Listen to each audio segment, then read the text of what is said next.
Imagine, if you can, a version of the United States where the map you know so well simply stops. Visualize the familiar shape of the country, but draw a thick, dark line running north to south, tracing the winding path of the Mississippi River. Everything to the east is filled with the ink of cities, roads, and farms.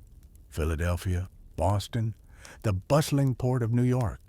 But everything to the west of that river is a void. It is a blank page of parchment, creamy and silent, marked only by rumors of woolly mammoths, mountains of pure salt, and rivers that might just lead all the way to the Orient. It is the year 1803, and the concept of America is about to stretch its arms wide, waking from a colonial slumber to embrace a continent. This is not a story of sudden explosions or rapid battles. It is a story of rhythm. It is the story of the slow, grinding friction of wooden hulls against muddy river bottoms, the scratching of quill pens on damp paper by candlelight, and the heavy, rhythmic breathing of men pulling a boat against the mightiest current in North America. It is the story of the core of discovery, a journey that defines the very soul of the American spirit, curiosity mixed with grit. And it begins in the quiet book-lined study of a man who dreamed of the West long before he owned it. Thomas Jefferson, the third president of the United States, sat in the White House, then called the President's House, surrounded by the smell of old leather bindings and drying ink. The room was still.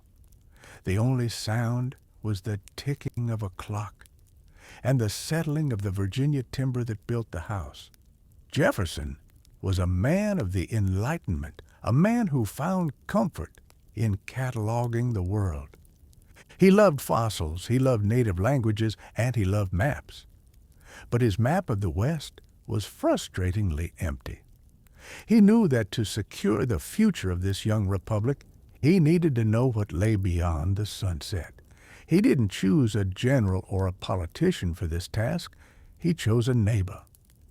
Meriwether Lewis was a moody, introspective young man, formerly Jefferson's personal secretary. Lewis wasn't just a soldier.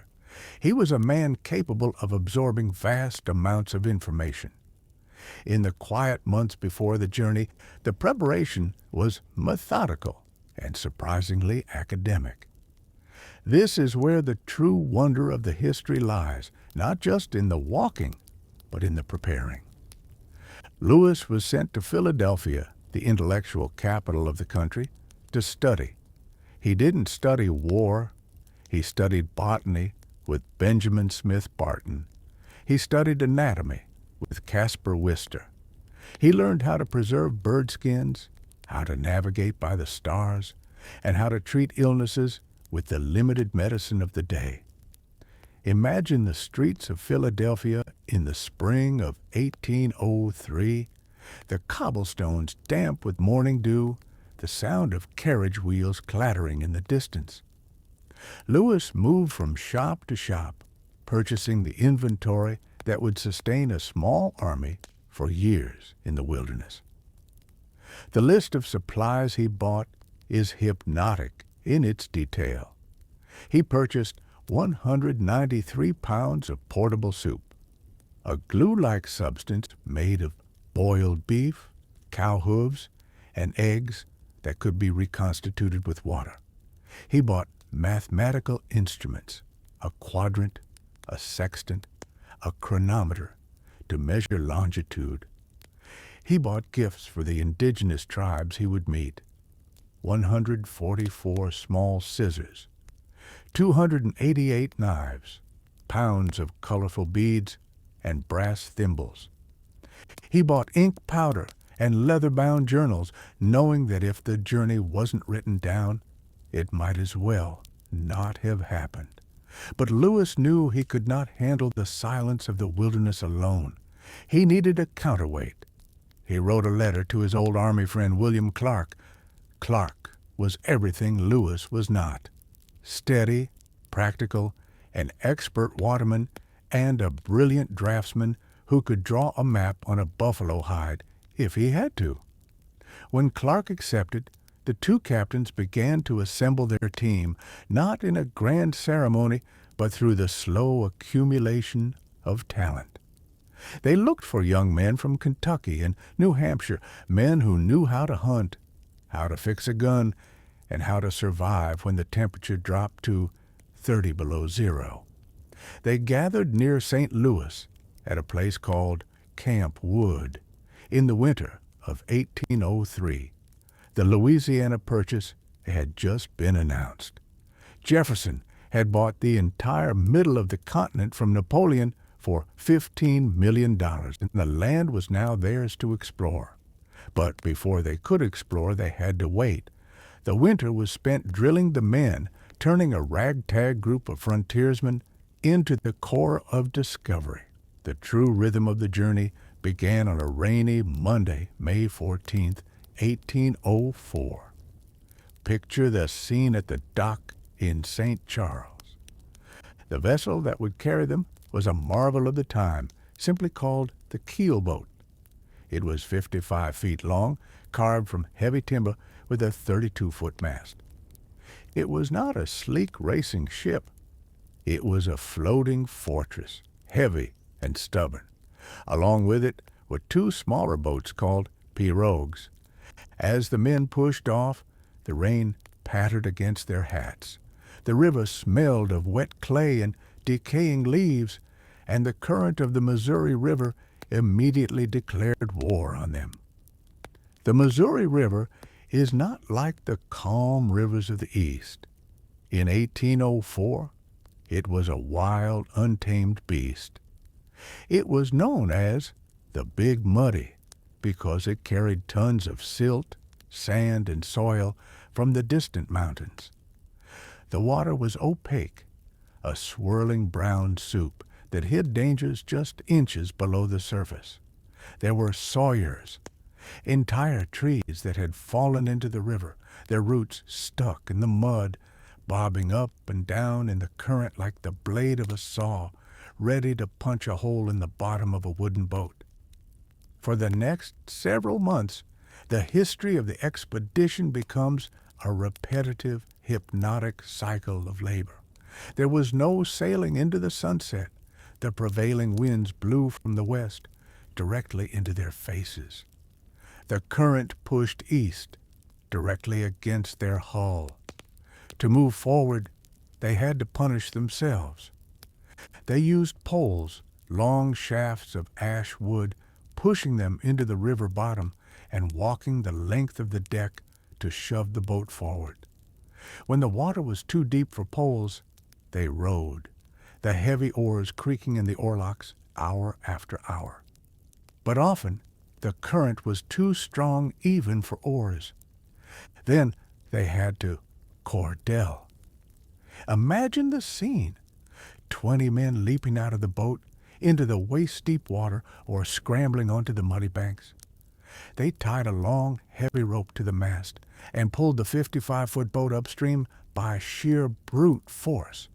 They stumbled over tree roots, waded through stinging nettles, and slipped in the thick, sucking mud of the riverbank.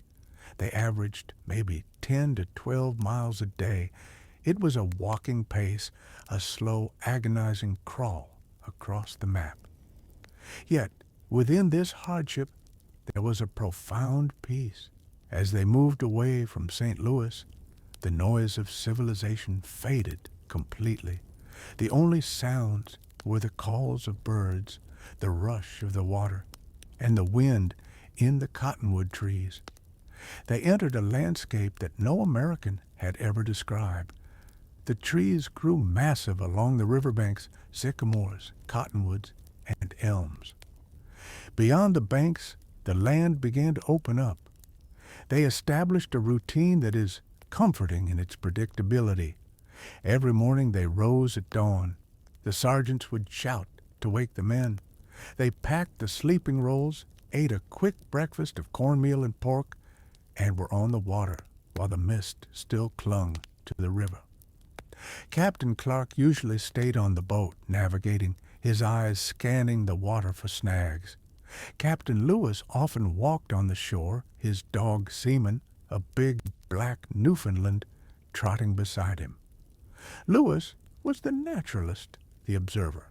He would stop to examine a leaf to sketch a new type of squirrel, or to taste a berry he hadn't seen before. As the summer of 1804 deepened, the heat became oppressive. The humid air of the Midwest hung heavy over the river. Mosquitoes, millions of them, rose in clouds at sunset. The journals of the men are filled with complaints about the insects, describing them as a buzzing torture that made sleep difficult. They used grease and smoke to keep them away, sitting around the campfire with tears in their eyes from the wood smoke just to escape the biting.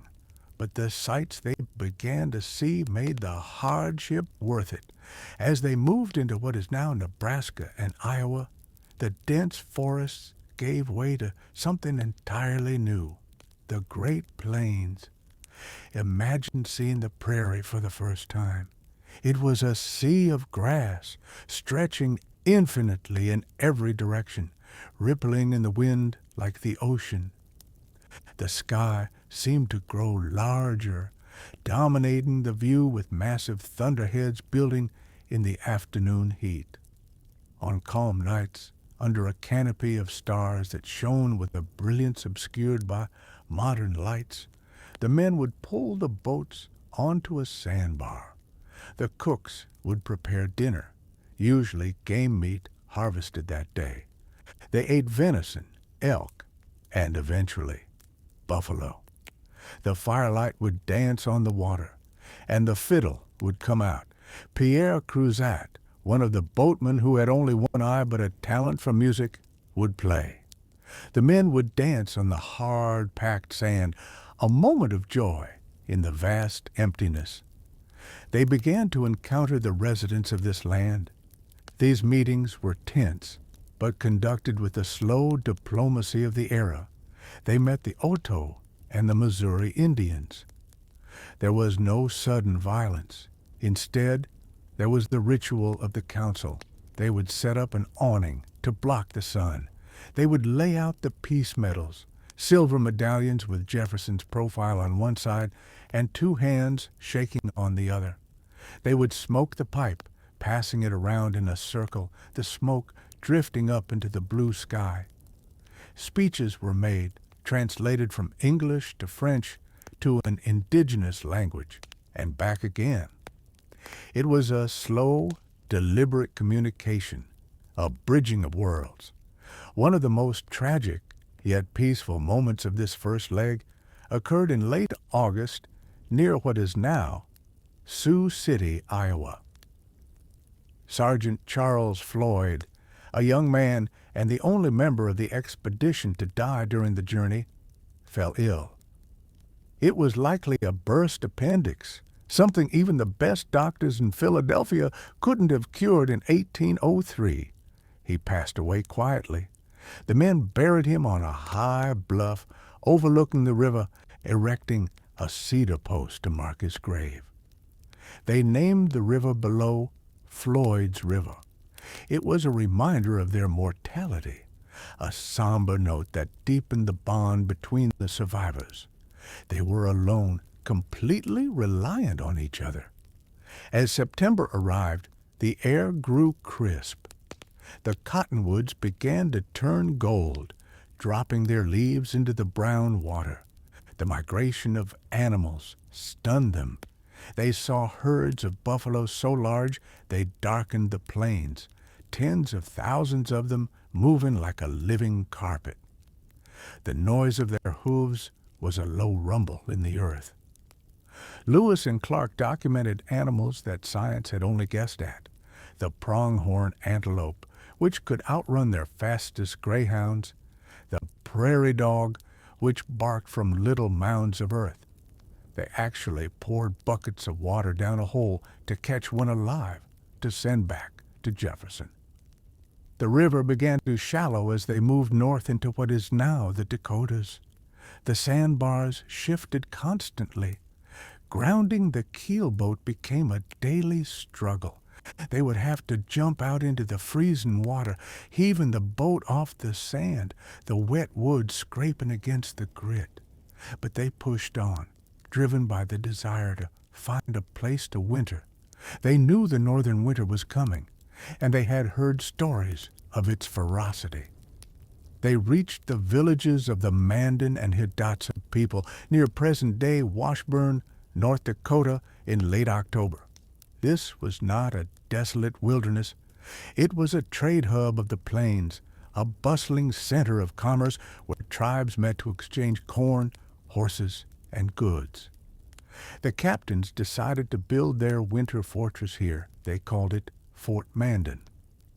Picture the construction of the fort in the cooling autumn days.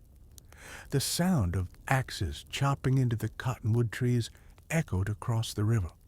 They built 2 rows of huts, joined at an angle, forming a V shape with a high picket fence facing the river. It was rough, sturdy, and warm. They daubed the cracks between the logs with mud and grass to keep out the wind.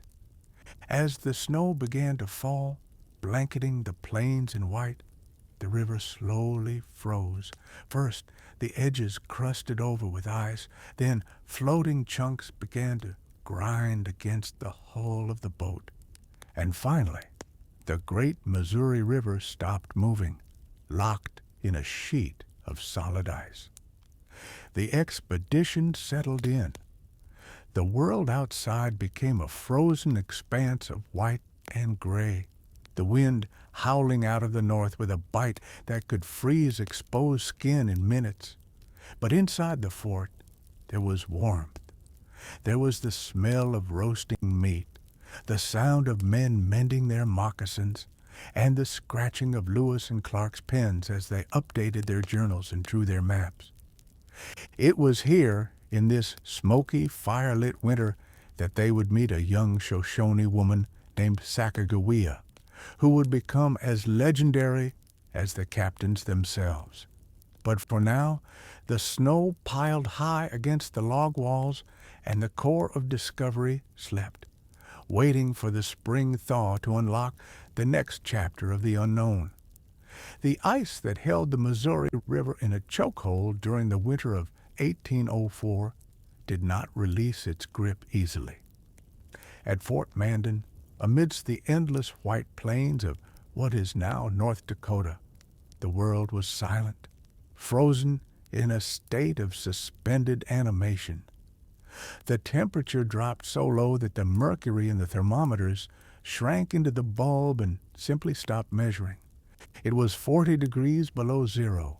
The cottonwood logs of the fort would pop and crack like rifle shots in the night as the sap inside them froze and expanded. Inside the huts, the men of the Corps of Discovery huddled close to the fire pits, the air thick with the smell of wood smoke, greased leather, and unwashed wool. This winter was a long, dark pause in the journey, but it was not empty. It was filled with the slow, deliberate rhythm of diplomacy and survival. The Mandan and Hidatsa people who lived in earth lodge villages nearby were the landlords of this frozen domain. They were prosperous traders, farmers who grew corn and squash that sustained them through the bitter months. The Americans and the Mandans formed a cautious friendship forged in the warmth of the earth lodges, large dome-shaped structures covered in dirt that were surprisingly warm inside, bustling with children, dogs, and the murmur of storytelling. It was here, in this smoky winter haze, that the expedition grew by 3 important souls. Toussaint Charbonneau, a French-Canadian fur trapper with a rough manner and a loud voice, was hired as an interpreter. But it was his wife, a teenager named Sacagawea, who would become the quiet anchor of history. She was Shoshone by birth, kidnapped as a child and brought east, and she carried within her the key to the mountains, the language of the people who possessed the horses the expedition would desperately need. In February, inside the fort, with the wind howling outside, she gave birth to a baby boy named Jean-Baptiste Charbonneau. Captain Lewis, playing the role of frontier doctor, helped with the difficult delivery, reportedly administering a folk remedy of crushed rattlesnake rattle mixed with water to speed the birth.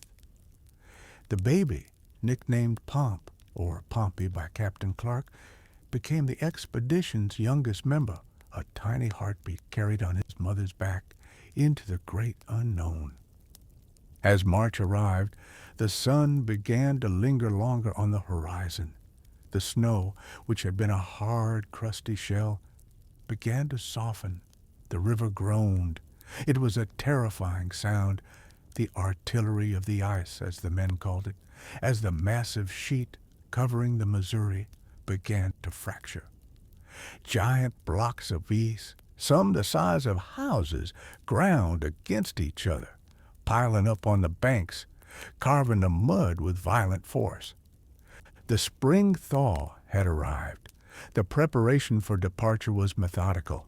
The large keelboat, the fortress that had carried them this far, was too heavy for the shallow, rocky waters that lay ahead.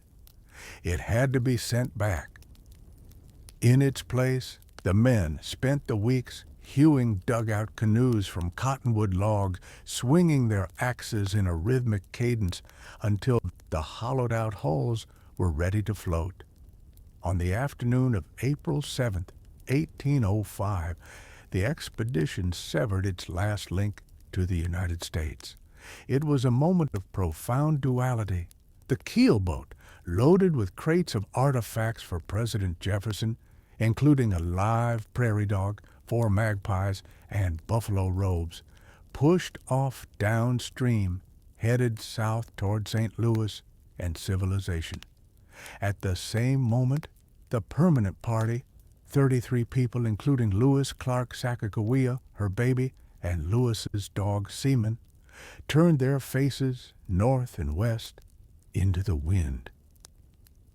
Meriwether Lewis, usually a restrained writer, allowed himself a moment of pure emotion in his journal that day. He wrote of the little fleet departing, noting that they were about to penetrate a country at least 2,000 miles wide, on which the foot of civilized man had never trodden. He described a feeling of joy, a darling project finally underway. They were sailing off the map. As they moved west into what is now Montana, the landscape underwent a dramatic transformation. The flat, rolling prairies of the Dakotas gave way to a terrain that felt older, wilder, and more desolate. The river water changed, too. The muddy brown soup of the lower Missouri cleared up, becoming a crisp, greenish blue, fed by the melting snows of the distant, unseen Rockies. The air grew thinner and drier. The smell of the earth changed from damp loam to the sharp, spicy scent of sagebrush and crushed juniper. The wildlife in this region was staggering, a chaotic abundance that seems impossible to the modern mind. The animals here had never seen a rifle. They had never seen a white man. They possessed a naive curiosity. Elk and buffalo grazed by the thousands, covering the hillsides like moving shadows. Wolves trotted along the riverbanks, watching the boats with yellow, unblinking eyes. And then there was the grizzly bear. The Mandans had warned them of the white bear, a monster that could not be killed. Lewis had dismissed these stories as exaggeration. He soon learned otherwise.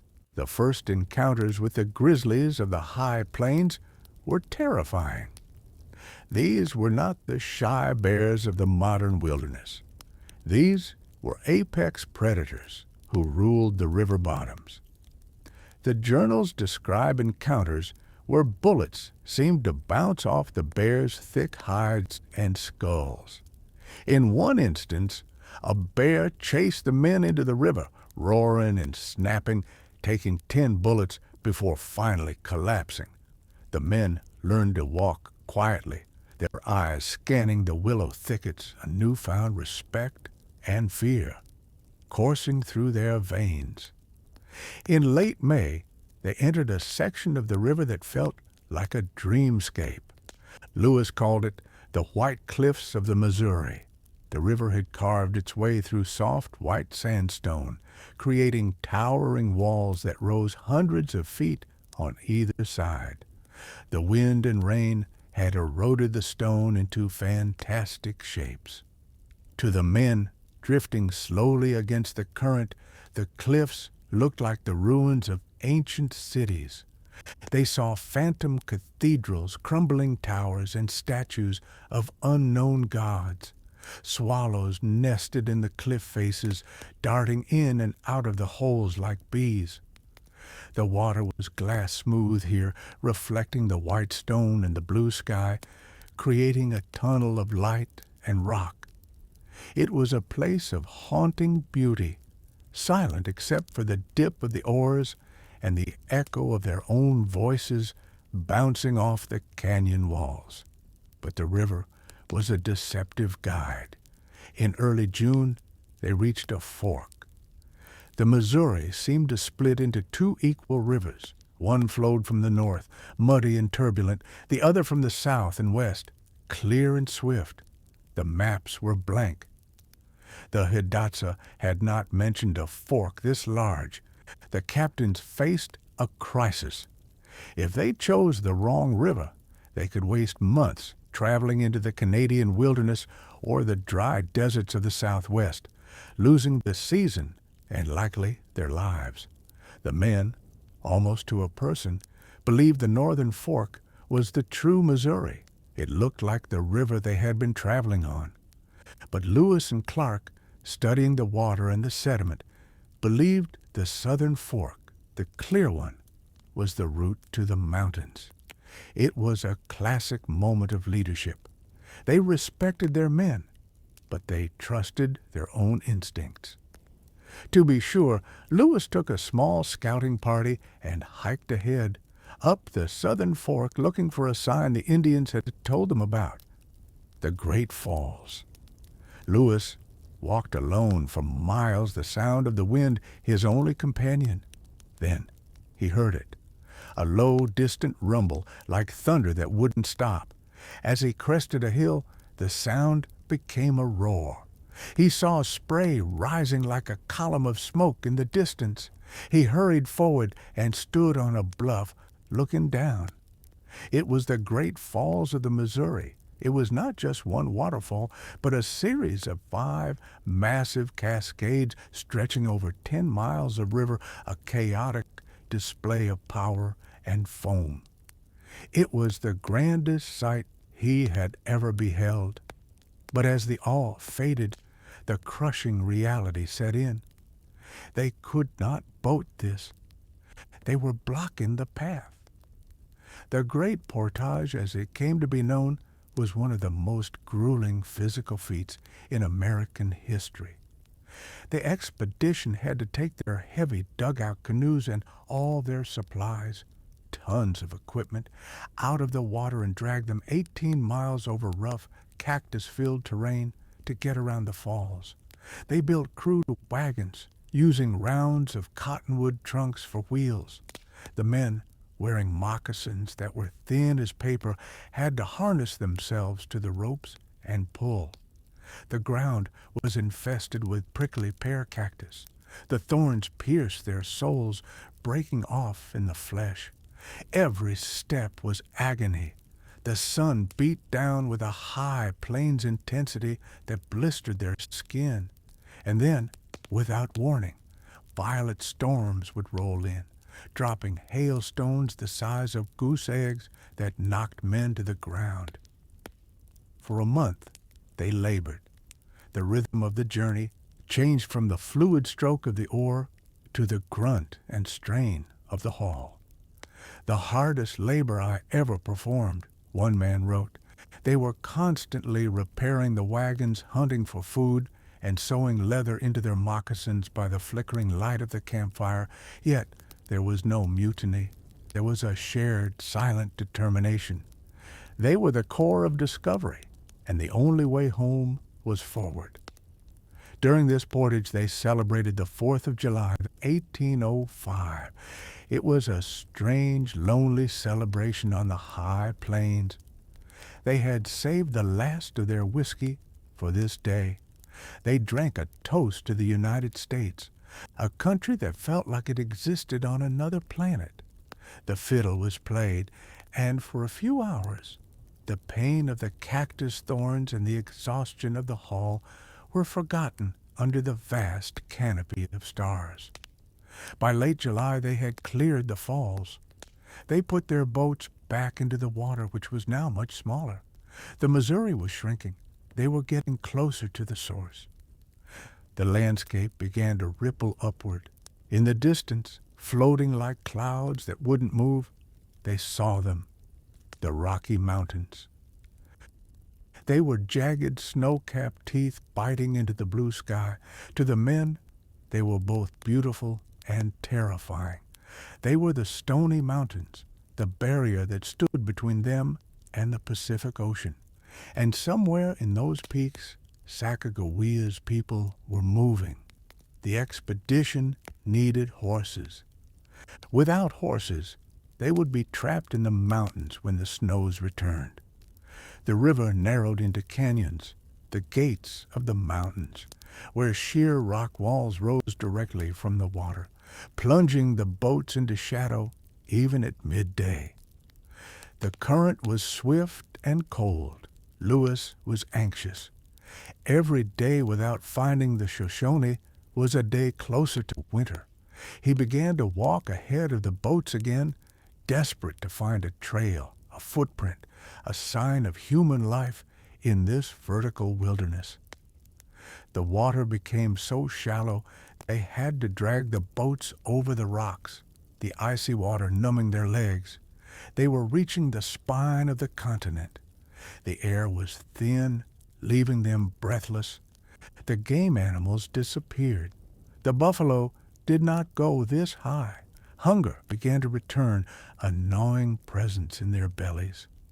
Then, one day in mid-August, as Lewis hiked miles ahead of the main party, crossing the Continental Divide at Lemhi Pass, he stopped. He had hoped to see a river flowing west, a smooth highway to the ocean. Instead, he looked out and saw only high mountains, piles of snow, stretching endlessly to the west. It was a sea of peaks, but as he looked down the slope, he saw something else. A man on a horse, a lone rider watching him. It was a Shoshone warrior. Lewis laid down his gun. He held up a blanket, a sign of friendship. He shouted the words he had learned. "Tababone, white man." The rider paused, the horse shivering in the mountain wind, and then turned and vanished into the timber. Lewis knew he was close. The fate of the entire journey now rested on a meeting that had to happen, in a land where the mountains touched the sky. The wind at the top of the world on that ridge in August of 1805 did not howl so much as it whispered, a thin, high-altitude hiss that cut through the buckskin shirts of the men and settled deep in their bones. Meriwether Lewis stood at Lemhi Pass, his boots worn through, his breath visible in the crisp mountain air. He was straddling the spine of the continent. Behind him lay the United States, the Missouri River, and everything familiar. Before him lay a landscape that shattered his heart. He had expected to see a gentle slope leading down to a wide, navigable river that would carry them easily to the Pacific Ocean. Instead, he saw immense ranges of high mountains still to the west of us, with their tops partially covered with snow. It was a sea of peaks, a frozen ocean of granite and pine that stretched as far as the eye could see. The Northwest Passage, the dream of a water route across the continent, died in that moment. But there was no time for grief. The mission had shifted from exploration to survival. They were trapped in the high country. Winter was breathing down their necks, and they were footsore and starving. The only hope lay with the Shoshone people, the Snake Indians they had been tracking for weeks. Lewis, desperate and alone with a few men, descended the western slope, leaving a peace offering of beads and paint on a stone. The contact, when it finally happened, was not a clash of arms, but a tentative, terrified dance of curiosity. Lewis encountered 3 Shoshone women first, an old woman and 2 girls. They sat on the ground and bowed their heads, expecting to be killed. Lewis, in a gesture that would define the spirit of the expedition, put down his rifle, rolled up his sleeve to show his white skin, and handed them trinkets. He painted their cheeks with vermilion, a sign of peace. The tension broke. Moments later, 60 mounted warriors arrived, galloping on the very horses the expedition so desperately needed. When the women showed their gifts and the paint, the chief, Sacagawea, embraced Lewis. They pressed their cheeks together and shouted, "Ah-ha-e, ah-ha-e," which meant, "I am much pleased, I am much rejoiced." The true miracle, however, arrived a few days later with the main party. Picture the scene in the narrow mountain valley, the Shoshone weary, the Americans exhausted. Captain Clark and the boats were struggling up the shallow Beaverhead River. Sacagawea, walking with her husband Charbonneau, suddenly stopped. She began to dance. It was a small, shuffling hop of pure joy. She sucked her fingers, a sign that these were her people, the tribe she had been stolen from as a child. When she entered the camp and was called to interpret for the council, she looked at the chief, Sacagawea. She paused, then burst into tears.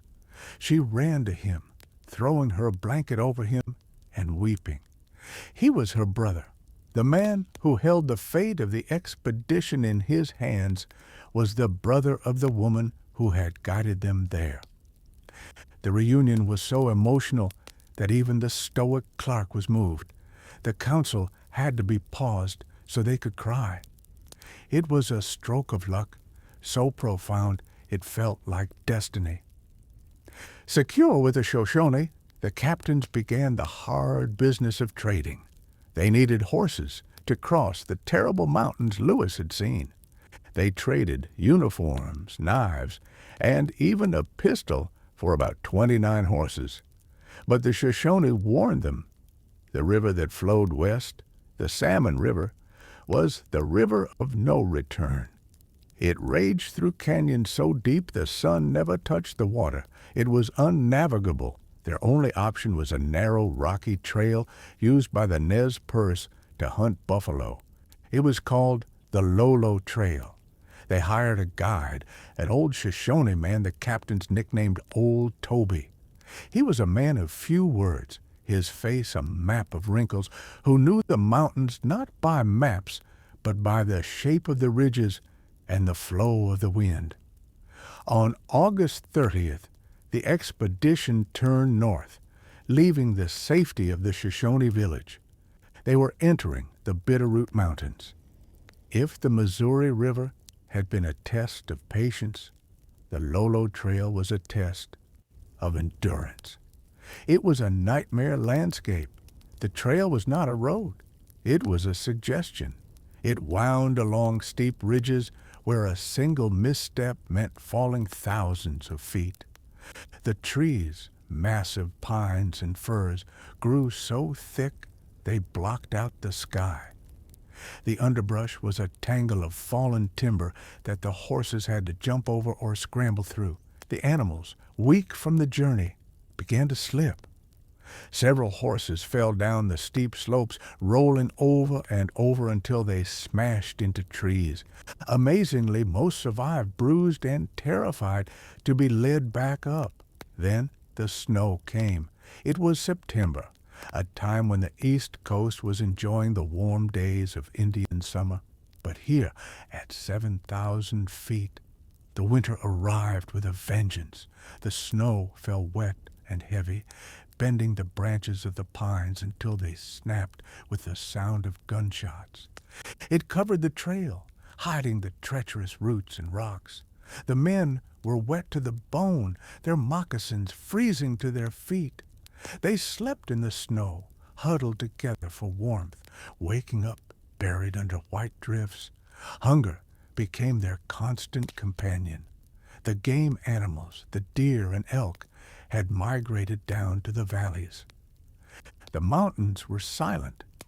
There was nothing to shoot. They ate the last of their pork. They ate the portable soup, the glue-like substance Lewis had bought in Philadelphia, boiling it into a thin, tasteless broth.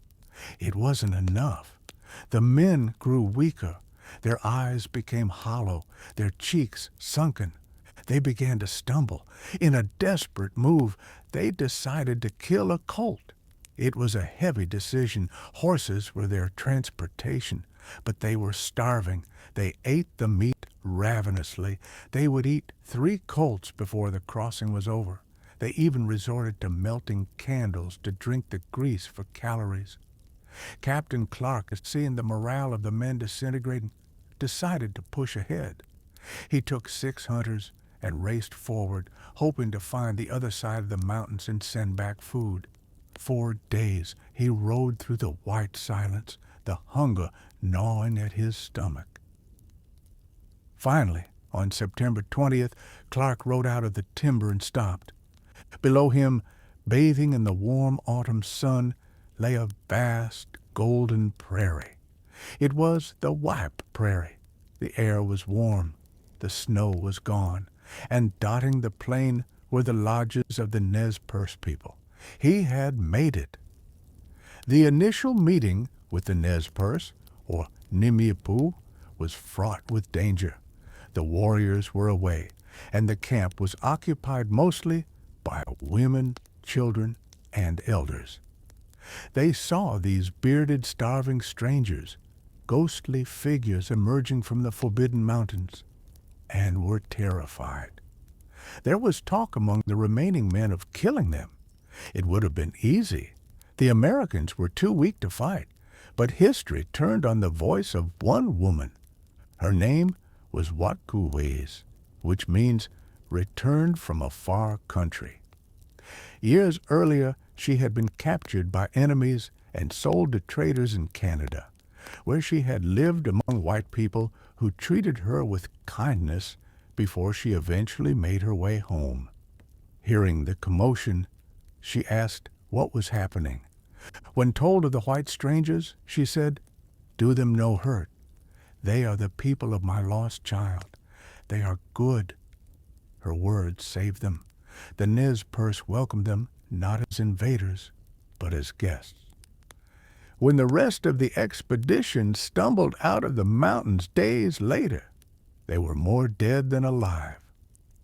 The Nez Perce fed them. They offered them roots of the camas flower, a staple of their diet. The men, famished, ate huge quantities of the steamed roots and dried salmon, but their stomachs, shrunk from weeks of starvation, rebelled.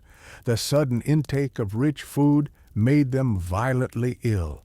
For a week, the core of Discovery was a hospital camp. Men lay groaning in the grass, too weak to stand. Lewis was barely conscious. Clark moved from man to man, administering Rush's pills, a potent laxative, and trying to hydrate them. As they recovered, the rhythm of the journey shifted again. The mountains were behind them. The river called to them.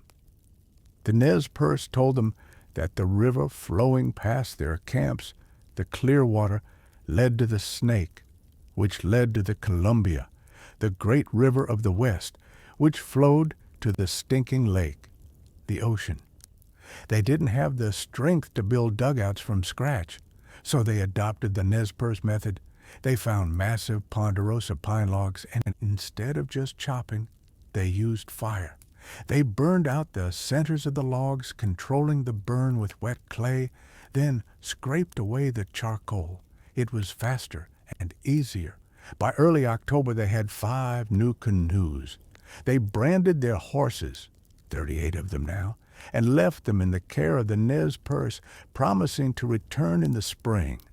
Then they pushed the new canoes into the Clearwater River. The current caught them immediately. The journey now accelerated. Gone was the slow upstream struggle of the Missouri. They were now traveling downstream with the gravity of the continent on their side. The Clearwater lived up to its name, transparent, cold, and swift. It rushed them toward the Snake River. The landscape changed from the alpine forests to a dry basalt canyonland. The river was a ribbon of green in a world of brown rock and sage. The rapids were terrifying. The canoes were heavy and hard to steer. They shot through chutes of white water, the waves crashing over the gunwales, soaking the men in their bedding. But they were moving fast, 30, 40, sometimes 60 miles a day. It felt like flying after the crawl of the Lolo Trail. They passed burial vaults of the local tribes, wooden structures on the islands filled with bones and blankets, silent sentinels of the river. On October 16th, they reached the confluence of the Snake and the Columbia Rivers. This was a monumental milestone. The Columbia was massive, a powerful surging highway that widened as it flowed west. The water was clear, teeming with salmon. In fact, the salmon were dying. It was the end of the spawning season. Thousands of dead and dying fish floated in the water or lay rotting on the banks. The smell was overpowering, a stench of decay that hung over the river for miles. They began to see signs of the coast. The tribes they met here, the Wanapum and the Yakima, had trade goods from European ships. They saw sailors' jackets, brass kettles, and blue beads. They saw an old musket. These objects were like breadcrumbs, telling them that the ocean was near. As they paddled west, the landscape underwent one last dramatic transformation. They entered the Columbia River Gorge. The dry brown hills of the interior rose up and turned green. Waterfalls cascaded down the cliffs, Multnomah, Horsetail, La Tourelle, ribbons of white mist falling hundreds of feet. The air grew moist and heavy. Moss hung from the trees in thick green beards. They were entering the temperate rainforest of the Pacific Northwest. Mount Hood rose in the distance, a perfect white cone piercing the clouds. Clark recognized it from the descriptions of British explorers who had sailed the coast. It was a beacon. They were close, but the river had one final test. The Cascades of the Columbia.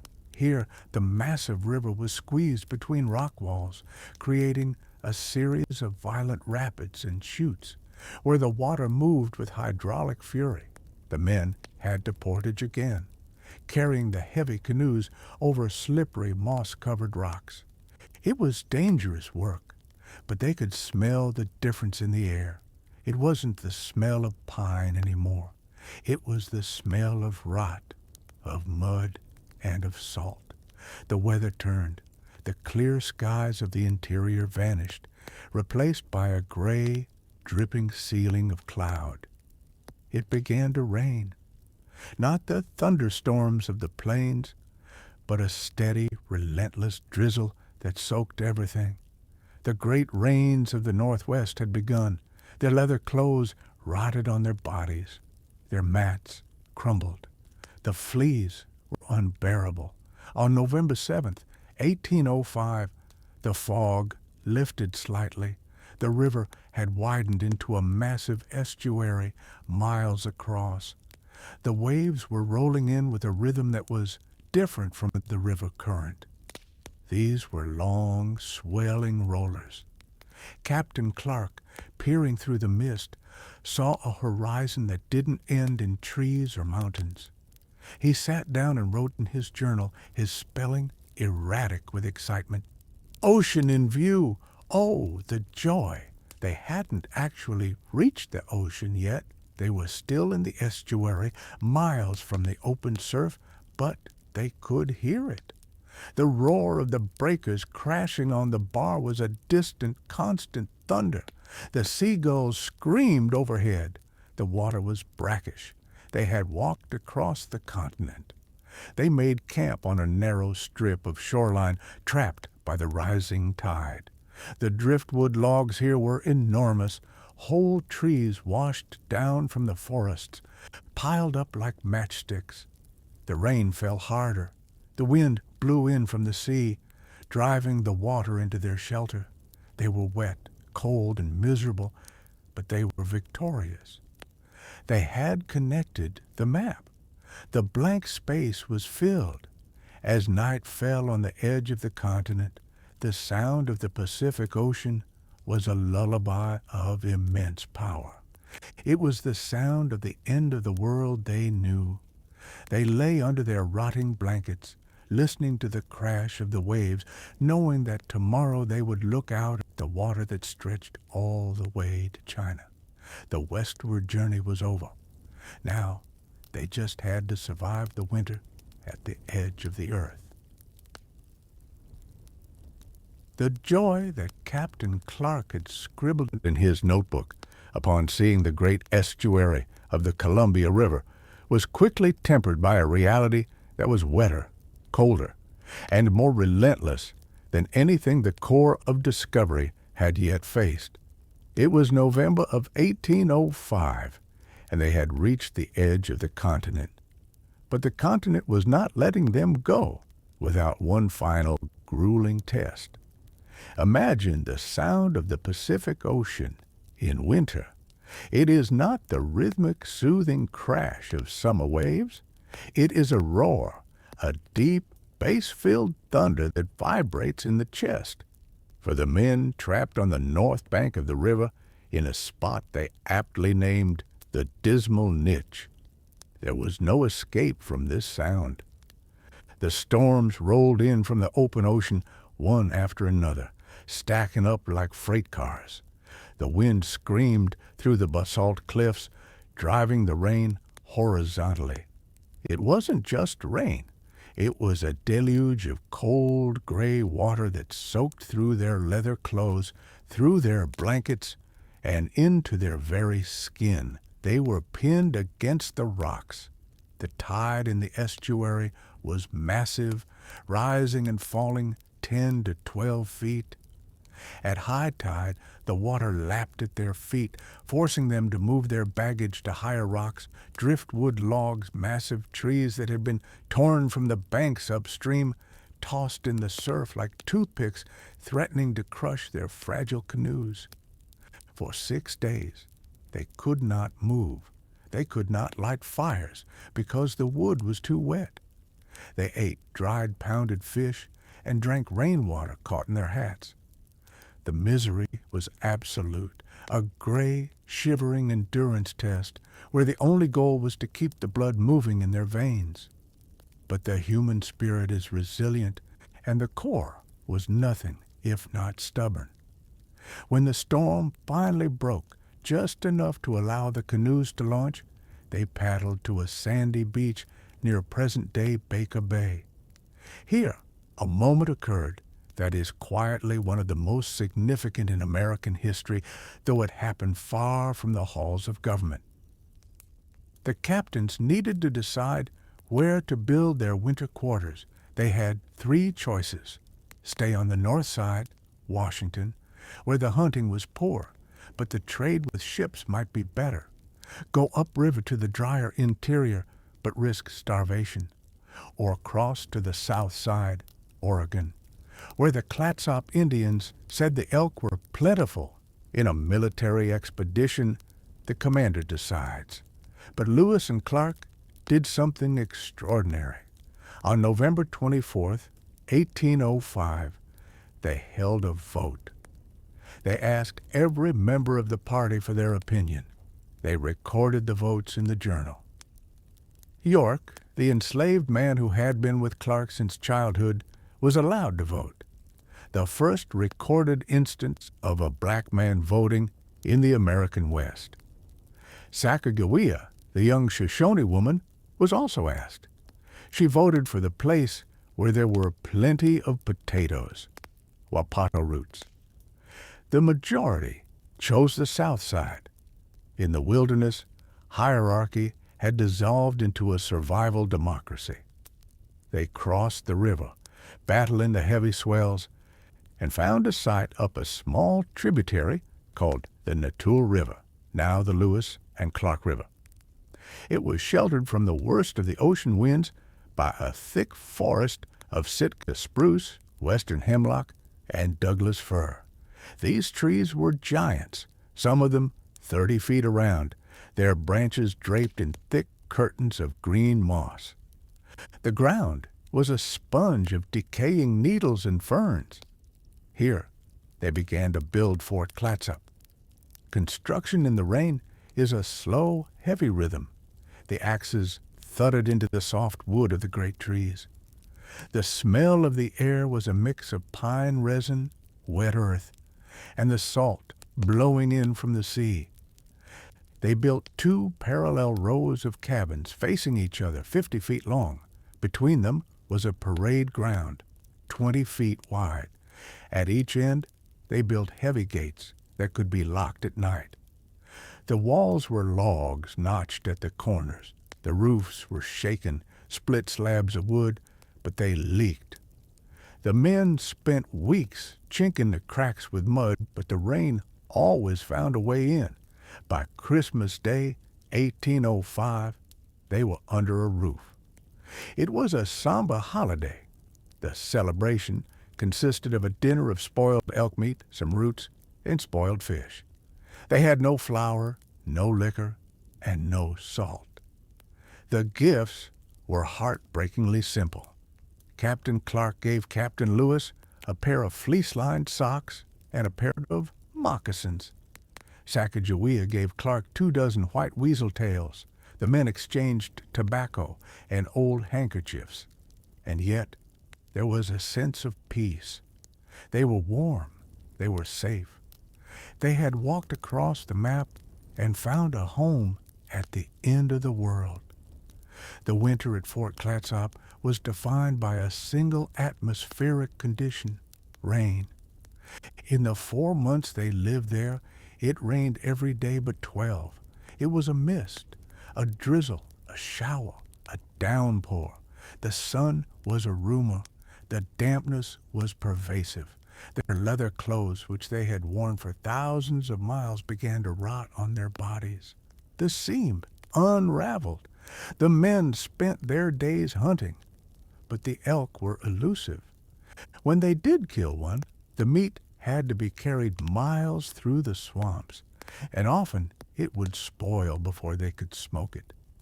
To cure the meat and to season their bland diet, they needed salt.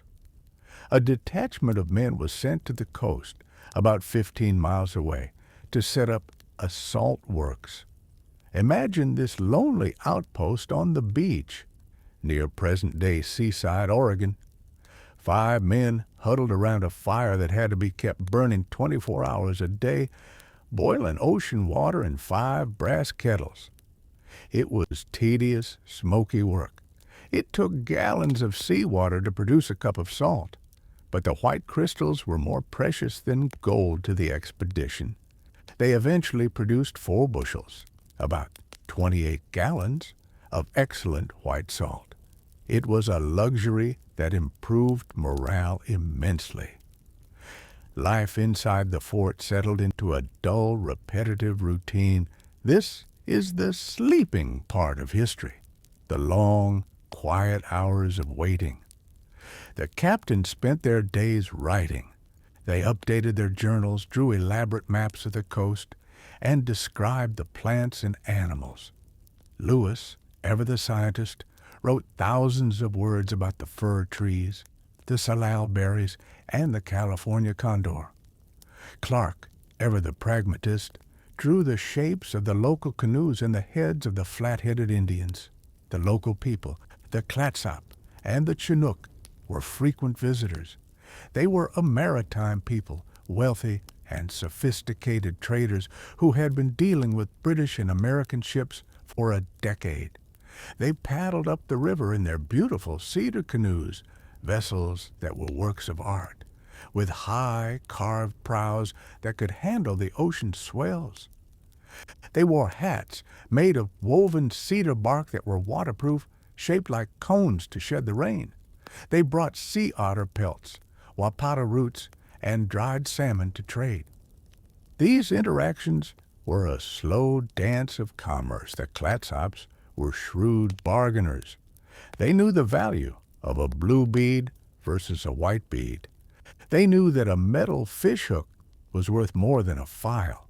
The captains, their supply of trade goods dwindling to almost nothing, found it frustrating. They had to cut the buttons off their coats to buy food. They traded empty medicine boxes and old ribbons. It was a stark contrast to the power they had projected on the plains. Here, they were poor. One of the most memorable events of the winter occurred in early January. The salt makers returned with news that a monstrous fish had washed ashore miles to the south. It was a whale. The captains decided to send a party to harvest the blubber. Sacagawea, who had spent the entire winter inside the damp fort taking care of her son, overheard the plan. She stood up and spoke to Captain Clark. In a rare recording of her direct voice, the journal notes that she was very importunate, insistent. She said she had traveled a long way to see the great waters, and now that a monstrous fish was also to be seen, she would be very hard done by if she were not permitted to go. The captains agreed. The party hiked over a steep mountain, now called Tillamook Head. The view from the top was the grandest of the entire journey. Looking south, they saw the coastline stretching for miles, the white surf pounding the sand, and the vast gray expanse of the Pacific Ocean. Sacagawea stood there, the wind whipping her hair, looking out at the stinking lake she had heard about in stories. When they reached the whale near present-day Cannon Beach, it was already a skeleton. The local Tillamook people had stripped the blubber, but the sheer size of the bones, 105 feet long, was staggering. The expedition managed to trade for about 300 pounds of blubber and a few gallons of oil. It was rich, heavy food, a welcome change from the lean, spoiled elk meat. They ate the whale blubber with the relish of men starving for fat. As February turned to March, the rain continued to fall, but the signs of spring began to appear. The trilliums pushed their white flowers through the dark soil. The hummingbirds returned, buzzing like angry bees around the fort. The elk, however, began to migrate away from the coast, moving back into the mountains. The hunters returned empty-handed more often. The men were restless. They were sick of the rain, sick of the fleas that infested their bedding, and sick of the sound of the ocean. They had waited all winter for a ship. Thomas Jefferson had given Lewis a letter of credit, instructing any American captain who found them to take them on board or give them supplies. The men spent hours scanning the horizon, hoping to see the white canvas of a sail. A few ships actually came into the estuary to trade, but the weather was so bad the expedition never saw them, and the ships never knew the explorers were there. It was a missed connection of agonizing proportions. By mid-March, they knew they were on their own. There would be no ride home. They would have to walk. They would have to row back up the Columbia against the current, cross the Bitterroot Mountains again, and paddle down the Missouri. It was a journey of 4,000 miles, and they were starting it with almost no supplies. They began to prepare.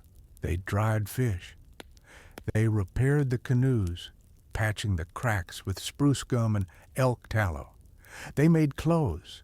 In fact, Fort Clatsop became a factory. The men sewed 338 pairs of moccasins in the last few weeks. They knew the rocky trails ahead would shred their footwear, and they needed to be ready. They cured elk hides to make leather shirts and breeches. On their last day at the fort, March 23, 1806, Captain Lewis sat at his desk and wrote a document. It was a list of the names of the men in the expedition. He made several copies. He gave one to the chief of the Clatsops, Sacagawea, a man who had been kind to them. He asked Sacagawea to show the paper to any white man who came on the ship. On the back of the paper, he wrote a sketch of their journey. Lewis wrote with a touch of melancholy and hope.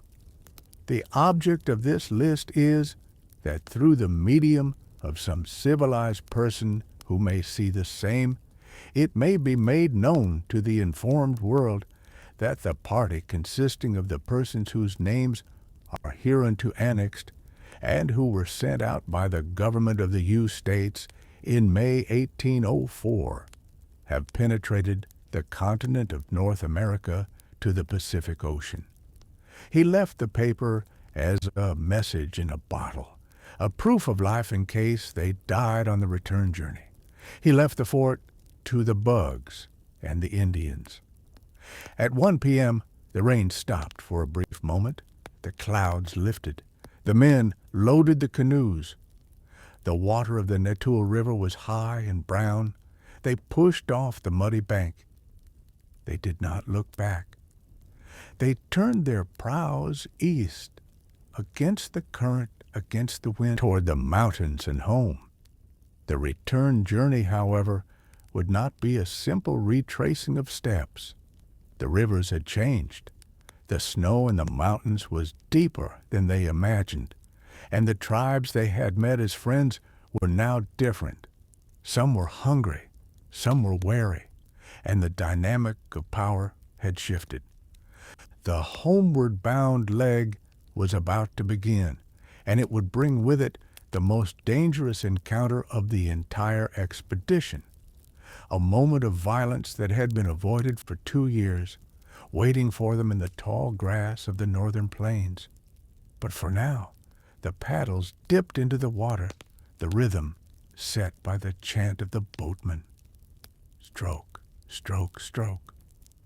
The Pacific Ocean faded behind them, a roar becoming a whisper, then a memory, as the silence of the continent swallowed them once more.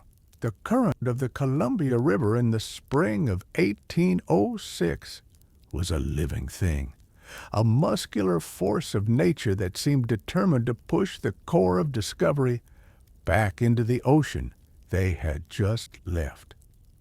It was March, and the water was high, fed by the early melt of the low mountains and the incessant rains of the Pacific Northwest. The men were rowing east against the grain of the continent, and every mile was a battle. Their arms, already hardened by 2 years of labor, burned with the effort. The canoes, so heavy with elk hides and dried fish, felt sluggish in the water. They were leaving the coast, leaving the salt and the roar of the surf, but the wilderness was not finished with them yet. This final leg of the journey is often overlooked in the grand retelling of history, overshadowed by the outbound adventure. But the return was, in many ways, more desperate. They had no trade goods left. Their bank account of blue beads, brass buttons, and knives was empty. They were traveling on credit and charisma. The clothes on their backs were rotting deerskin, stiff when dry and slimy when wet. They looked less like a military unit and more like a band of castaways, bearded, long-haired, and smelling of smoke and grease. As they fought their way up the Columbia Gorge, the landscape reversed the dramatic transformation they had witnessed the previous autumn. The moss-draped rainforests of the coast slowly gave way to the drier, open pine forests, and then to the stark, windswept basalt canyons of the interior. The rain stopped. The sun appeared, harsh and bright. The air grew dry and smelled of sagebrush and dust. At the long narrows of the Columbia, the terrifying chute of whitewater that had shot them downstream so easily, they faced a crisis. They could not paddle up it. They had to portage again, but this time they were too weak to drag the heavy canoes. They needed horses. The local tribes here, the Wishram and the Wasco, were shrewd traders who controlled the river's toll road. They saw the desperation in the white men's eyes. The negotiations were tense. Captain Lewis, his patience worn thin by the winter, almost came to blows with a group of young men who threw stones at his crew. It was a friction born of exhaustion. Finally, through a mix of threats and the last of their medical services, healing a chief's wife, they managed to trade their canoes for horses. The moment they mounted those horses, the rhythm of the expedition changed forever. They were no longer sailors. They were cavalry. They were riders of the high desert. The relief of being out of the water was immense. They rode east across the rolling plains of what is now eastern Washington and Oregon, a sea of bunchgrass blowing in the wind. The dust kicked up by the horses' hooves coated their throats, a dry, earthy taste that replaced the salt of the sea. In May, they reached the lands of the Nez Perce again, the people who had saved them from starvation the previous autumn. The reunion was joyous. The Nez Perce had kept their horses, the ones branded with the U.S. mark, safe and fat on the winter grass. But there was bad news. The chiefs pointed to the east, toward the Bitterroot Mountains. The peaks were still buried in white. The snow was too deep. The road is not good, they said. Wait. And so the Corps of Discovery entered the most agonizing phase of any journey, the waiting. They established Camp Chapunish, near present-day Kamaya, Idaho. For a month, they sat in the shadow of the mountains they needed to cross. It was a beautiful prison. The valley was green, filled with the blue flowers of the camas plant, which looked like a lake from a distance. The river teemed with salmon, but the men were restless. They wanted home, to pass the time and to buy food. The captains became full-time doctors. The Nez Perce suffered from eye infections, likely due to the constant smoke in their lodges and the glare of the sun on the snow. Lewis and Clark, using simple eye washes of sugar of lead and zinc sulfate, performed miracles. The relief they provided bought them credibility and, more importantly, dogs. The men had developed a taste for dog meat. It was fatty and filling, unlike the lean venison. Captain Clark, however, could never bring himself to enjoy it, often noting in his journal his preference for anything else. In mid-June, unable to wait any longer, they attempted to cross the mountains. It was a disaster. As they ascended, the snow deepened to 12, then 15 feet. It was hard-packed and icy. The trail vanished. The trees were buried so deep only the tops were visible. For the first and only time in the entire expedition, they turned back. It was a crushing psychological blow. They retreated to the valley, humiliated by the snow. They hired guides, young Nez Perce men who knew the high ridges. On their second attempt, in late June, the difference was night and day. The guides navigated the sea of mountains with an instinct that baffled the Americans. They found the Indian post office, a large pile of stones where the tribes left messages and prayers. They rode over the hard crust of the snow, the horses' hooves clattering on the ice. In just 6 days, they crossed the barrier that had nearly killed them the year before. When they reached Travelers' Rest on the eastern side near present-day Missoula, Montana, the captains made a bold, almost reckless decision. They decided to split up. They wanted to squeeze the last drops of discovery from the continent. Lewis would take a group north to explore the Marias River to see if it reached up into Canada and to satisfy the terms of the Louisiana Purchase. Clark would take a group south to the Yellowstone River to explore that major tributary. They would meet weeks later where the Yellowstone hit the Missouri. This separation was dangerous. If one group ran into trouble, there would be no backup. Captain Clark's journey south was a pleasure cruise compared to what Lewis would face. He reached the Yellowstone River and built dugouts. The river was wide, calm, and filled with islands. The wildlife here was biblical in its scale.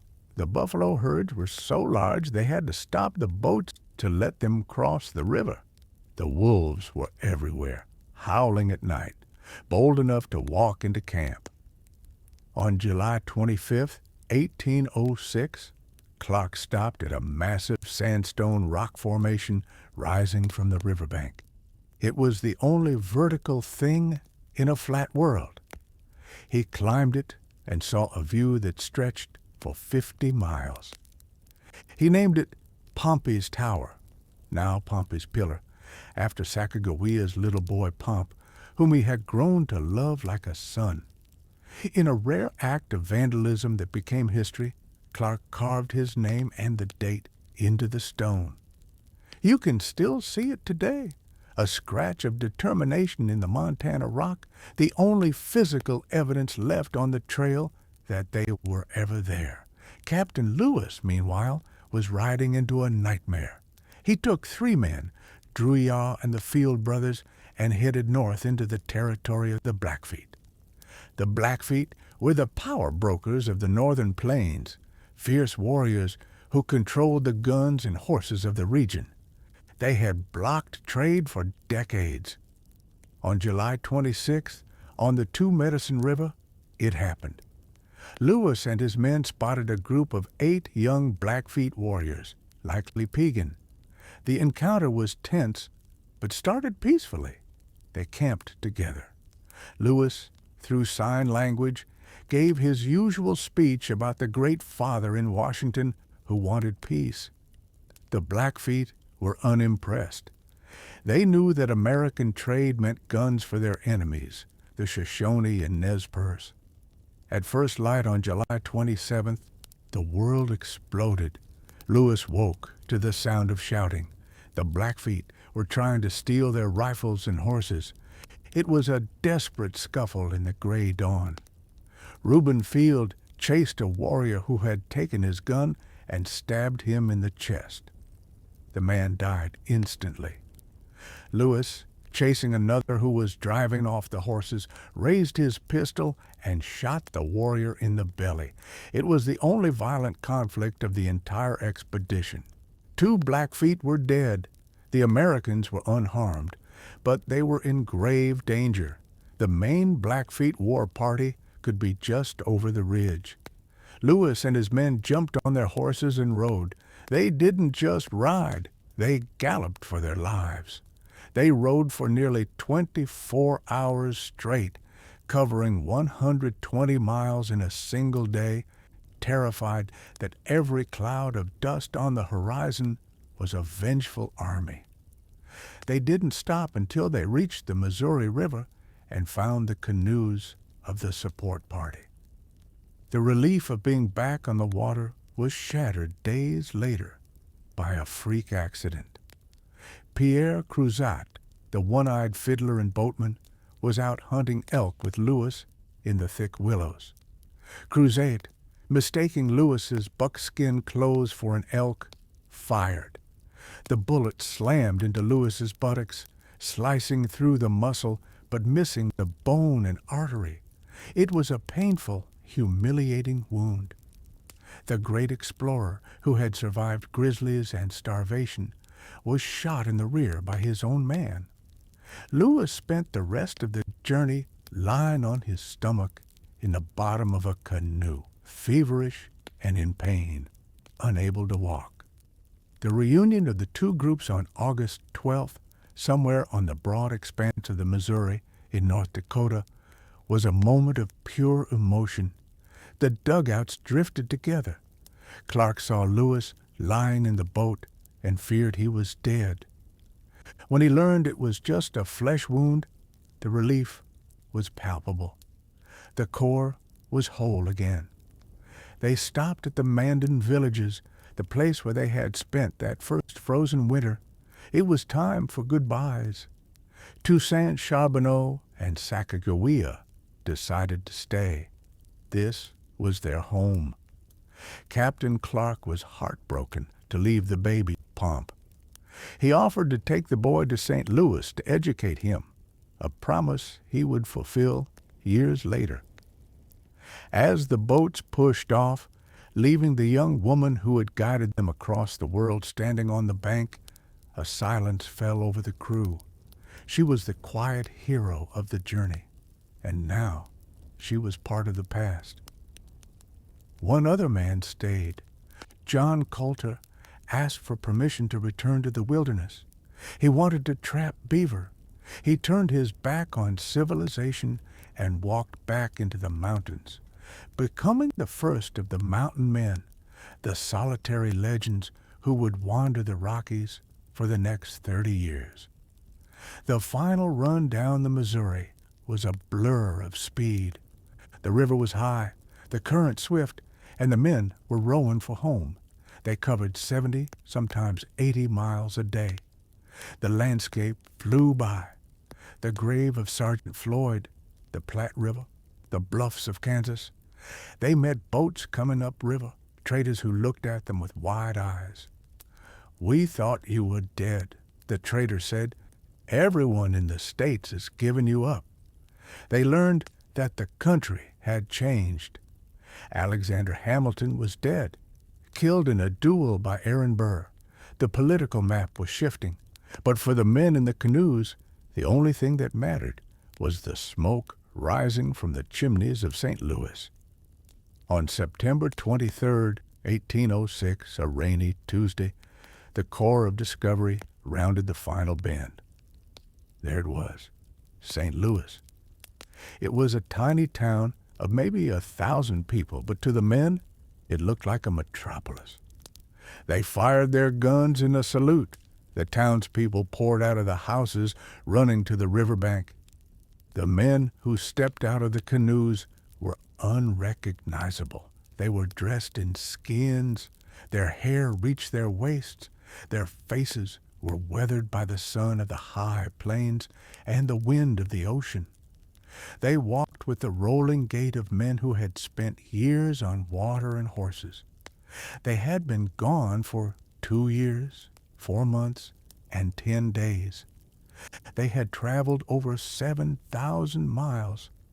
There was no great parade, no medal ceremony on the dock, just the handshakes of neighbors and the tears of families who had mourned them. They went to a local tavern. They ate bread, real soft bread made from wheat flour, for the first time in years. The taste was overwhelming. The beds felt too soft. Many of the men, including Lewis, chose to sleep on the floor for weeks, unable to adjust to the comfort of a mattress. The expedition was over, but this story was just beginning. The maps they drew would change the world. They filled in the blank space. They proved there were no woolly mammoths, no mountains of salt, and no easy water route to the Orient. Instead, they found a continent of staggering complexity and beauty. Meriwether Lewis, the troubled genius, would struggle with the return to civilization. He would die mysteriously of gunshot wounds only 3 years later in a lonely inn on the Natchez Trace, a tragic end to a life of such brightness. William Clark would live a long, full life in St. Louis, becoming the superintendent of Indian affairs, a father figure to the West, fostering Sacagawea's son as he promised. Seaman, the faithful Newfoundland dog, survived the entire journey. His fate is lost to history, but one likes to imagine him sleeping by a fire in St. Louis, his paws twitching as he dreamed of the great bears of the Missouri and the whales of the Pacific. And what of the land? It remained vast and silent for a little while longer. The wind still blew through the grasses of the Dakotas. The snow still fell on the Bitterroot Mountains. The Columbia still crashed into the sea. But it was no longer a mystery. It had been measured. It had been named. It had been seen. As you close your eyes and let the image of that great winding river fade, imagine the map of the United States. Picture the ink drying on the parchment, the lines connecting east to west. The sleeping history of the continent had been awakened, and the dream of America had stretched its arms from sea to shining sea. The fire is out. The boats are docked. The long journey is done. Sleep now in the quiet certainty of a world discovered.